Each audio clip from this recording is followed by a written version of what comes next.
Pate ne lung sen ovin tuni phat ke pau ta hi imovin mi pi ho hobung mi te ho ka hin venai hi le ka ke pai kalung amongin kalung a sai selen Pate Nikho hi e hon imandan bangol kitile akise hil jeb dem chutia manding lom jong i bible of hin court ompon hi jong lela Nikho hi aphat bi ai ine jowa Pate Nikho ho jong mangthei dinga tu jing ka tu Sunday June tarik som le group kumsang ni le som ni le li hi imu thei zaluvin ei mu sa pau pathin thangwana ka hin pe masa e Bible chang hi mun khat simin katin na hon jong Bible cha hon na phet do win lang sam labu zakhat le thumna chang som le chang thumna hi simutin mun khat se simutin pathin thu chom chang ana holim zol lew hin kanomi na hi cha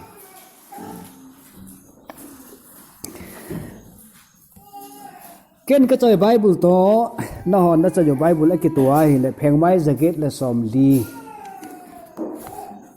noya sam labu zakhat le thum chang som le chang thum Mipan achate alainat pi bangin ama ging te chu pakajin alainat pi e pathini na thuing sim daw bon sike yoba ding atha ben pathe bo pe taw hem so piteo Pate Nikho chu Bible chu ibe lagwa se ma bangin la chu ni ti na mango veti chu ke he sampun ai bangin e ho hin I hamo phain Pate Nikho ho Sate Nikho Nute Nikho ho hi kitup chit chenen Nute pa chat na ding loma Nute pa chat na ding Sate ho til khol the ham pa chat na lom ham Pate ong Itobang ba chu I koi tup chit chen vin mi da ngon wang che ho se chi dong chi hi de lovin clergy pastor ho sei phat ne Nikho ho jong kisan hi pate chan ne ki koi vin ain la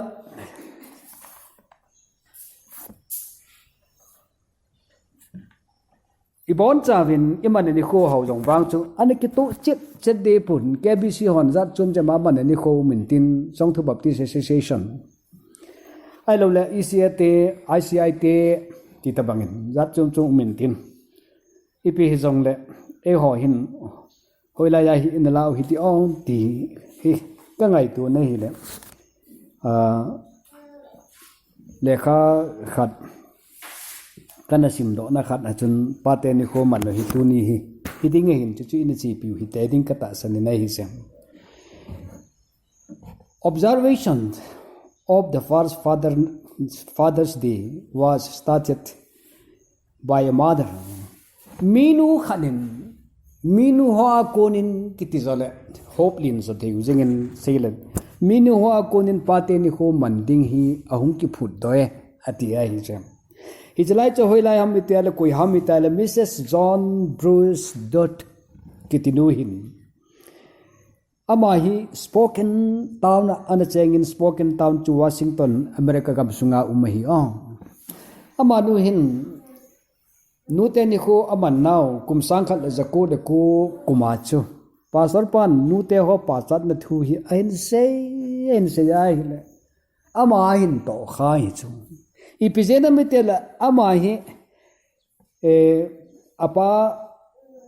hin amale asupi ho mi gup ho chapang gup hi anu hi khangdong chai hi la za chate ho khangdong chai hi la za anu hi na be san ta na molem san hi ta ja chu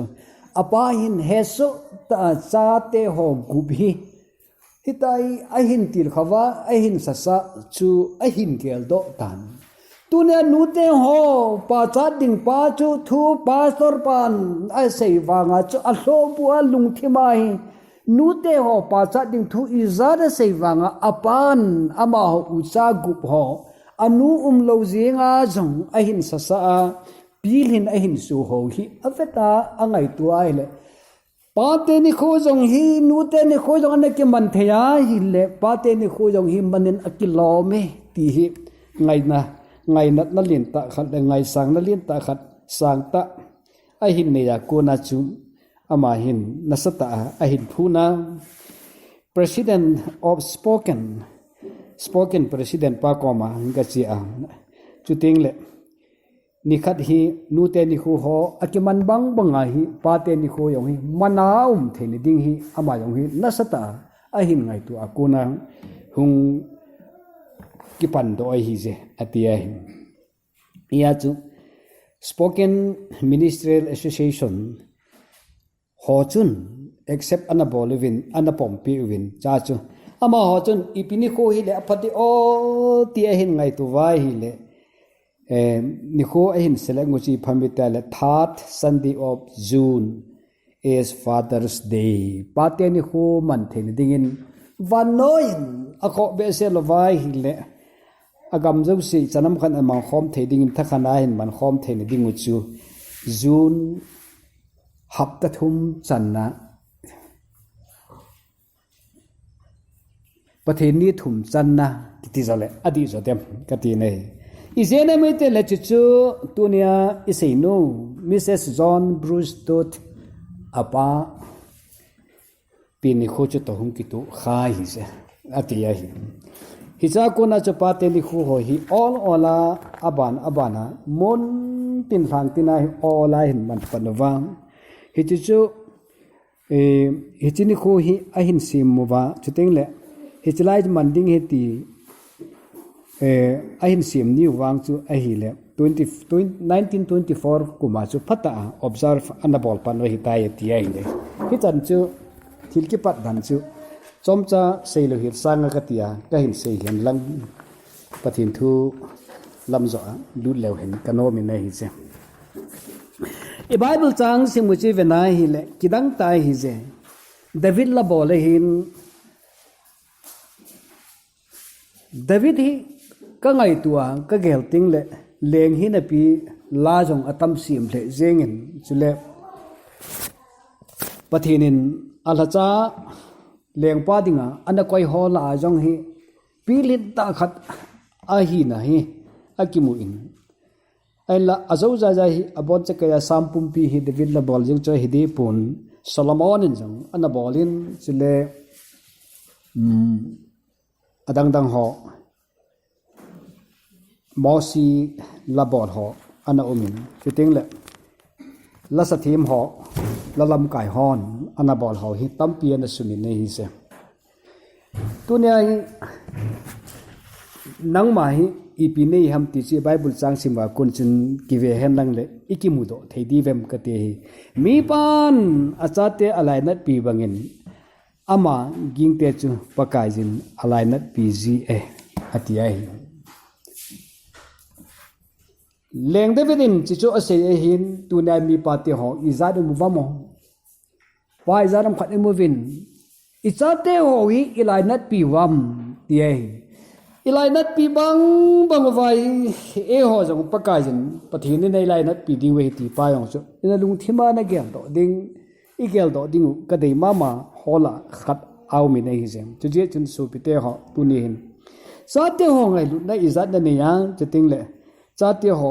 lungsit na hi izat mong na ne yam ti hi ki ve hen lang le kanop na ta khat aw mi nei Genesis bung segi chang segi lam chu ivena hi le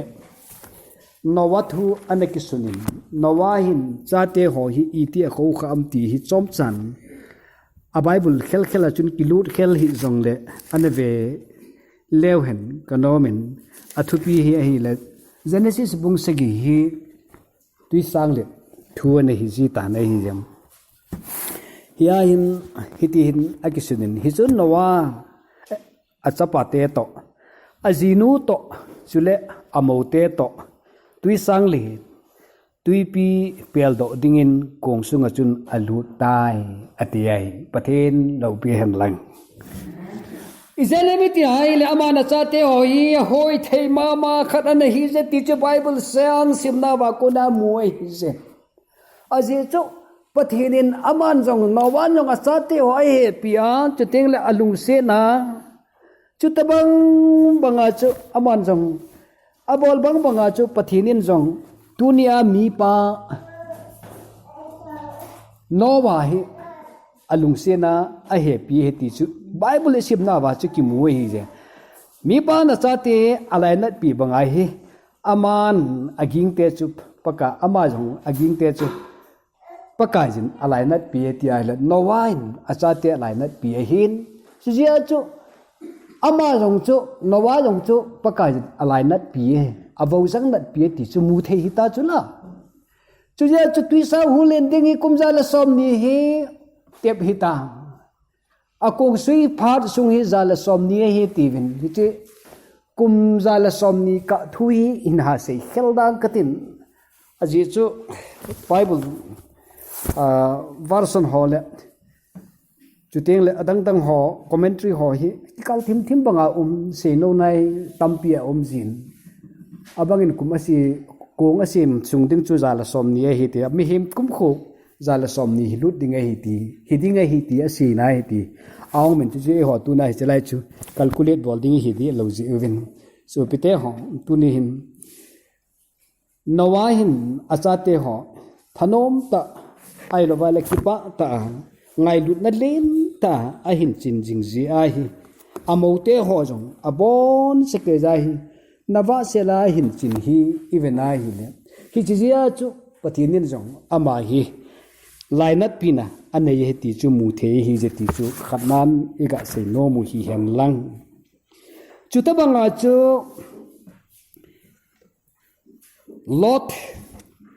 lot hi isei phating le lungset ta ting le a lot mong jong hi ichanam khat gi da hi chuti lom loma ham phat na be se anei hel hi jong le lot thusim jong chi imu win a hi le kidang ta hi je bung sam le bung ko na chang som le li som langa ho chu even a hi le lot in jong achate ho hi nasata azinu hi a achate ho hi a thil sia ko na pakajin god na apeding Sodom le Gomorrah god na achan ding wa agam pom pichu meile kanin asu mangding laiza thui hil dinga anago na chu lot in jong abol thei chan na cha aji cho chunga chu nasata anabole hi ti chu Bible chu isim do khanoi hi zen hi chun Genesis bung som le bung ko na ahin chang som le nga na hi saupi le ki simpon tin sang som la nga hi iga kive zap le kanomin som le li akunin ga veu te som le ni akunin ga veu hete hung ki pat do loi thonin lang hechimuna kun hin pot do loi jun aji chupaka jin hiche khupi hi asu mangding a hitai agati koiha agati chu lot in a hi ze ti a hi achanu te ni aji pading te ni chun atot danin agel thone ati a hi ai wangin mi hon ipigel han lang hi jong le mi pa khat hin a lorin abol di pakai van pilin akoma a sei se cho bot che ja achate ho kom hen lang chuting le achanu te ho aji pading ho kom ke sana chu vathalowa pakai van pilin ama koma na bolding na to ding a hi tia api chu agato a hi zem hita banga chu Genesis bung som le bung ko cha som le chang li chu ga de no vai hi le Lord in jong ato thei sun abonin atong chai atong zove ti chu imu we hi ze langkana chu ni verkina le zop ti ti pa yong chu ipiti kitam ti hi phap ta ingai toile supite ho zob hi nasim kha phating na lungza ji hi am ka ti chung vanoya mi hausa ai lo vaila solang ram kaya ti khel in hi chelai phat donga chu mi hau samama job pakai Mipa pathin Mipa pathin golpa ti jong ane ki sut jong tampi aum da pu nei ama hin achate ho hi itin a khau kha am ti hi venai le tunin Mipa te hon izi chai ti khau kham ai lo vai le izi cha te ti khau kha am iti sa sa am isa chunga ipi ngai tuam isu pi chunga ipi thilphai bol kha umam izi chunga ipi bolam ti hi venai le lungdon tai zobang hi munchom be a nowata ki bang khelpon joten la lot to hi chet lo mai thei acha te chunga thil bol nei hi phata in ki che te na sunin ama hon hitabanga kuda bol lai ju hile zob hin mia sole na cha te chu agathin suji nei hi ye chule zob chu jingpi ta in athaujin acha te zat dungju jin pumgo thilto abol pe ji e aji chu zob hin asejin izemiti le kachapate hi chonse sa hi vintin alung thimu wa jong pathin agaw sapsau himajin te atiai pathin thangwai num han lang so pite ho tula ya hino yon e boy pi khanu ka sei no me nei bade ya boy pi vi nei cake cutting balding pi ho jong ya boy pi vi nei lo thum lovin khaden jong anula pa ko ma dimana ba kaloi nu pa ka gol pa ama hon jong cake a chovin sang izan mana hi wang chu thucho me hi tai hi jong le ke jong ke nei bol pe diwati phate le minu mi pa te hon cha angai du le chu teng le alung set na ho ai happy na e bible simu wa chu ite se ya mi tia hi le mi pa ten acha te ho alaina pi bangin atia hi kita banga thu hung ke sei phate le cha te ho chunga lai nat da vo jang nat da ho chun alo theilo wa cha te ho thil thum thil di man ho che su pulit ding chu pa te dinga nu te dinga lo thei lo wa bol te hu su ji hi je again thei ka ha ti ji lo hi je e ho wang chun ba de ke ti kat thei wai hi le ikipa we hi je na tu la ya dinga hi I to abang di o chilaya chun job khang lai chun ba de ke dang khel ding ka ta san poi chu teng le ba de aman dan jong hi itabangam ti hi ki ve hen lang le ho man dan hi to ki bang khel de o ka ti ai e o wang chun zate hon hin phuten tun hi zong lew e ho tin iman nom naw khat aji khat Awlmunnom min chi phami dai le naw sen chu ai lo wala chapa ham chanu ham chu ahung pi na chu anun alel be se ji a chu athi pi de se ji a chu ani ni lhana tuni chana pathinin ahin pui hoi phanji a jong chu ba di jong aman nom tun naw jong khamai thei dingai hi jen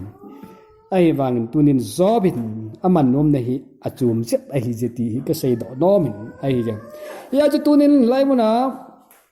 mi pate ho tuna hoinu kai ho mi pate ho se jong ti daw hi ti minu te hon jong cha te ho hi ipia ti ai la ba de hi man nom jip muham ti yong chu bible chun ki to chen khelen hi jong le ga velew hen kanomi ne zob wang hin ipe se metere izemeti le ka chapate hi chon se sa hi vintin alung thimu wa jong pathin agaw sap sau hi thei majin te atiai pathin lo pi han lang pathin na cha te chu ki ka a chu acha te to pathin ki ka a chu ki gaw sap tu na khat cha te ho chon se ji ham thungai lo ji hama pathin acha te chu anagaw sap kha sa hi tamai te ti chu ya chu ma gaw sama ko na chu ma ho on thol the na ding wa chu zomin angai tu pi pen hi je ti chu mudo thian aw min hi ya chu venai le zomin bade ho aman pe pe ni khu ho aman hi cha te chunga aman hi e ho man ti tu nam ti jong hi ki ve hen lang hi le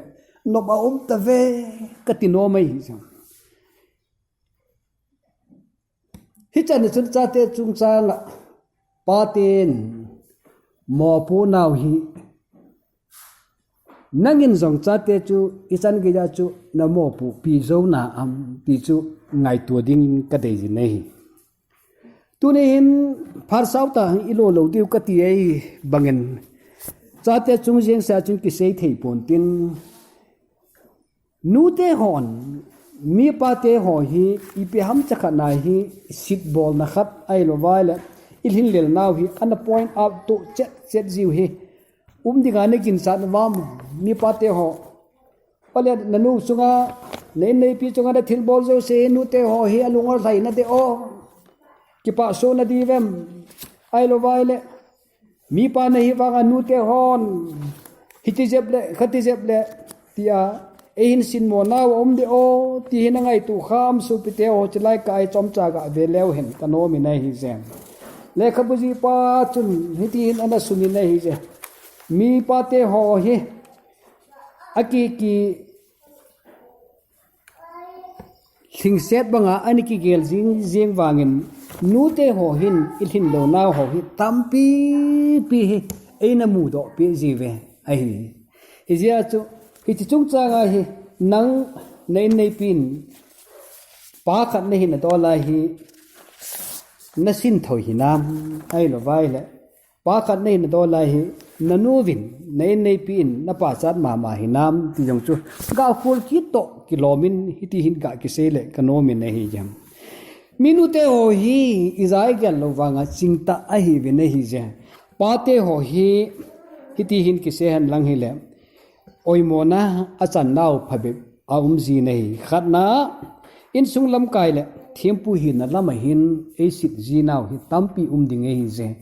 i je na mi te ale ti chu chon da sim no ma le je na se bung som le bung ni sang som da sigi chon na vele chun na mu ding hi je abraham mizo se pa dinga na kisa chung changa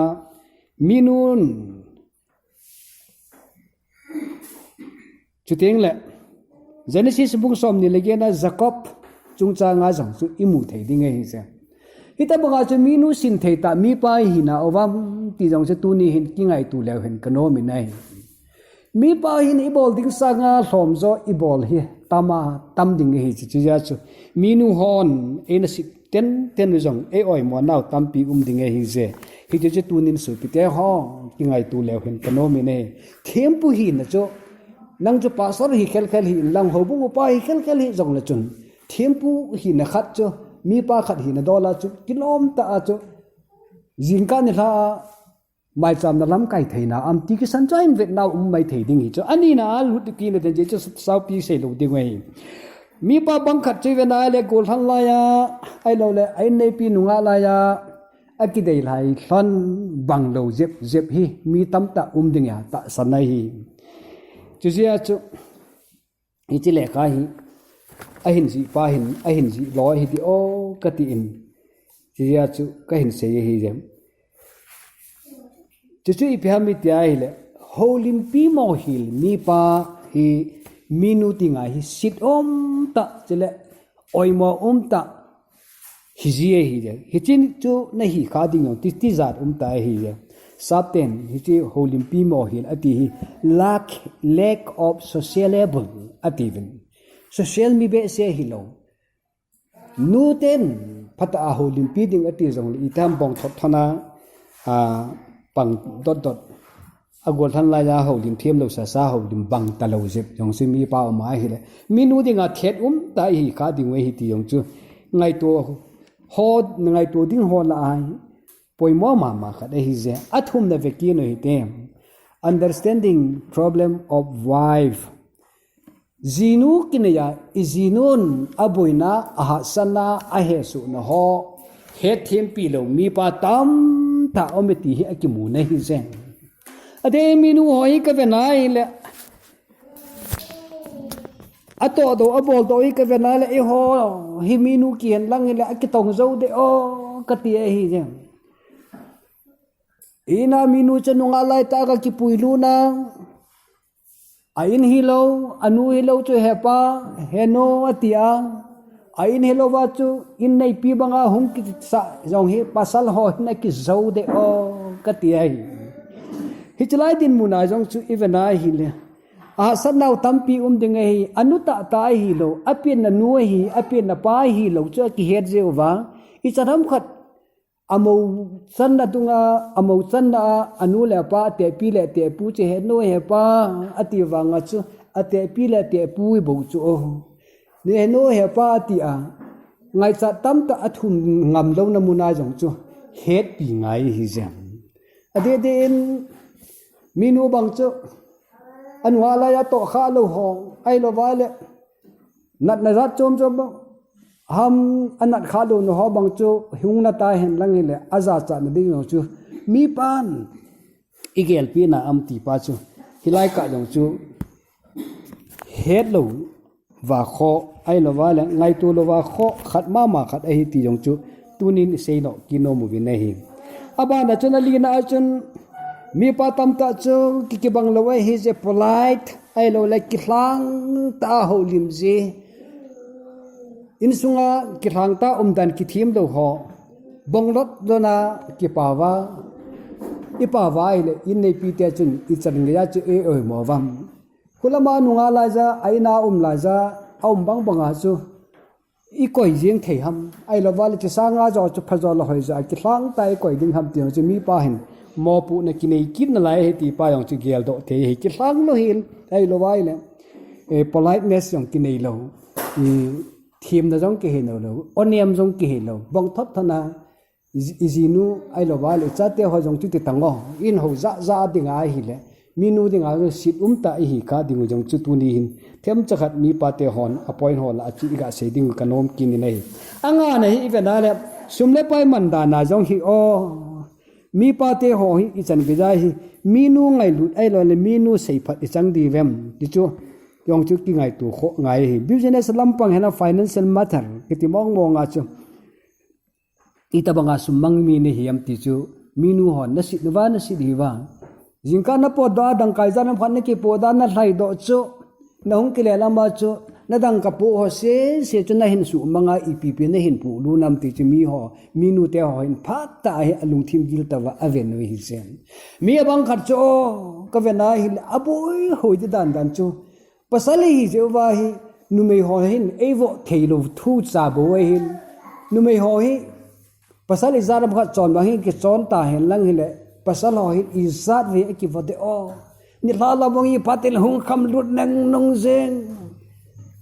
zai zadam sang zadam ki choi chu abon che ya in su mang thilla in polu khat cha lo koi ha lung hlai dinga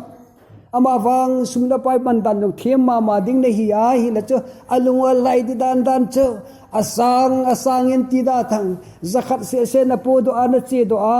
thil tampi ne hin pu lut theya hi la alung a hlaya hlai ding ei number 1 na me an kambo ni le thum cha hin pu lut tongo nga thu zakhat som ni man be hin choi lut la chen chi hin choi lut la chen ai lo wala mal cha hin choi lut la chen o ka he hi e no thun teng che le thang boy pa sum jong chu zakhat bo na puam ko te nan thil jong te na chon e hoya nen kila be ha ya ti diu cha na don no mai ati diu hi chu ama wang sum asang na choi dan hong lun pa teng le kham neng nunga na hong wa lu na po lu ding in sunga dinga ne la cha ding khat cha na hin thu lu lo ni teng chu le o I ma cha na hin po lo ni pha teng chu le ka she ki thu ding hi chung icha chu apang nom na lai ai lo wale ki pa ta na hin ho na lai nu me om le ma angol hin te ka ti chung ya chu mi pa khat hi ja chu in ko asum le pai man dan in sunga dinga sum le pai man dan he inu ai lo easy te ho alung hai nam tiang ti vet ngai ki re hi je achom lama ka sei nom ta e chuba la chun ade dia minu te hon angai ma o hi thil khat ki de hi je chi achai na hi tele kano me ne zin ho le cha te ho ma sanga nu te ho gi sala ho sit aphalo lo thu cheng phalo lo wa ho sit jong he minu dinga thima mong ngai ma mong khat he ti mi pa nangin ne het na am ka ti chong mi pa nangin na boi pi kha am na ngai tu kha am ka ti chong mi abang khat cho aching thei ta cho na ve nei kholai leng mi o mai hi le company chom na kholai leng ho ka ti na hi ja ai lo wala chapang ho angai thei ding o mai hi le angai mo ding o mai hi le anung hang le jong le lu hang lo hil banga o ma ola boi pi ding để meeting Mipa dùng chú thâu vậy chú tí là vào chú ấy hồi hi ade dia ikina awai dong le mi hongai le mi hon ikina cho hete le ti dong chu ki ngai to hol a cho ne ki pang khaki ji chu Pate chat ama izin pa ham chun inaung khulai leng pa ham chun ipitu am ti e dong hi jong le ho lima ikiphin na izinu I phon a ko na chu mat do te sa ding ki goi hi je hitabang hi ken dong khat bi ka tu khan pasal pa chu phat ta ka phoi hi jam Itobang ayaw ka amin ay pite himi masanga sa te ho masanga aluwa to ayaw ka katicho Itobang ho yung chu kiven ngai hisen ken ka tu kha chu amel sedan ho na sei nom yung umlowai hisen he pa vetang tinu khong to yung ho podo kita koi to ki mutu goi hide ato ga zu go hide ain ti cho ya ipina siam na chu Nas asay chun nasalu ham anchang inay lo si in sa te kom anchang ser khadam ser ni ham banading galaga ti chula katil hum ki phalam thim chu hitabang ho chuna jin ho koma sei ding hi lo chi thil phalo ho chu chate ho angai thilo ho koma jong sei chi hi lo ho sei thei mi pai hi kha ai hi le tuni in su hin nom lo ding hi je ti chu tuni ai ka sei nom me hi je chu ya chu tuni hin chom cha I ho limovin I ho lim naw to te famin Noah achate ho iti kho kham ti venai hile tui sang le phanin ama ho chu abon cheke yawa he su le hilin abon cha ben thling sen in ama ho akipo lut juven kong sunga nu mina to tai iti mu vi nei lord in jong achate ho sibe che akipui do in aji pading ho akipui zo lo wangin che chun ding thin na omi nei job ama jong achate ho pui ho jin achate ding a taw no yung isim ta ve nei hitabanga chu insung ema insunga hi thilpha ibola thil hoi ibola iziding ibol do ho hi melchi zo hin melchi the hin di ham isate chunga ibol ho melchi the hin dem imo chunga ibol ho melchi the hinam man lo hi la hi mo ki tom lo ai lo wale je lo hi khana ho thei ho lim pi mo hi la mo be bu apau do za like kisen lot mi pa I kham ti yong hi tu ne ki gel deu ti ngai ka sa ja chu tu na hi chan hi I ho li moi hi jem pathin thui sei do hong pathei bu piun tin hon jong tu chana ina bol kha lo min te yong ka ti thei de pon pon te yong ka ti de pon ai wanga in sunga I cha do dan le I khosa dan ho a cha te dinga I phat lo no ho sim thei wa Mâu chunga jong isit no ho jong itan pheiwa I nei pi chunga jong thilpha bol dan ikithiam chu so kai theine de given a thu pathin ni zo ibon che kai ba dingin atha ben phathe bu pe taw hen